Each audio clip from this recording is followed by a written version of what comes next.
Sermon title: Gregg Jackson. Rotten Fruit. This sermon exists for one reason and one reason only: the comment, the laughter. The Makrib. Because when a man laughs at the work of God based on views, numbers, and visibility, he exposes what spirit he is walking in at that moment.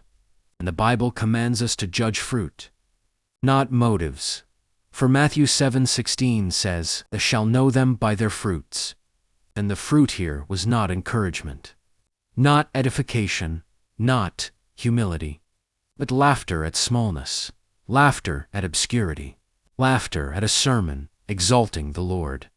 The net laughter is the issue, because Scripture never once measures truth by crowds, never once validates obedience by numbers, never once honors mockery among brethren.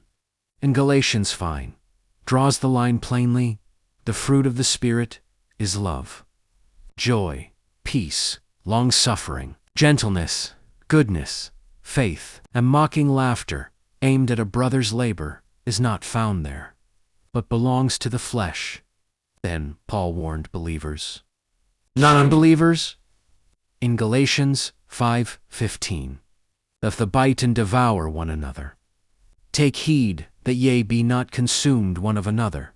And the bite here was subtle, sarcastic, wrapped in emotion, but still a bite, still a wound, still fruit that reveals a heart, momentarily measuring by the world's scale instead of God's.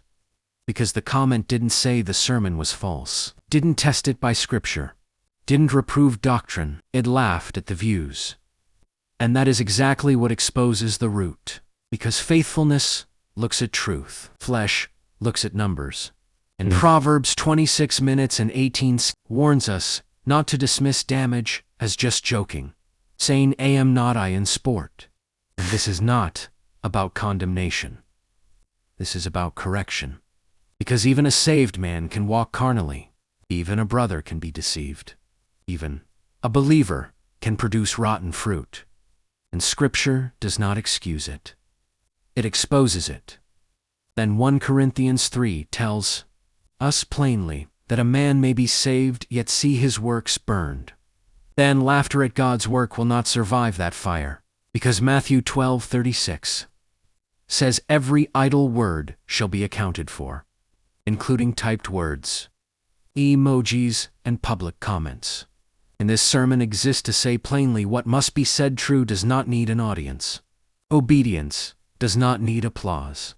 Then, if one soul hears the truth, it was worth preaching, because heaven rejoices over one. And God has never judged faithfulness by views, but by obedience. And the fruit of that comment stands as a warning to every believer: watch your spirit, watch your words, watch what you laugh at, because fruit speaks. And this fruit was rotten.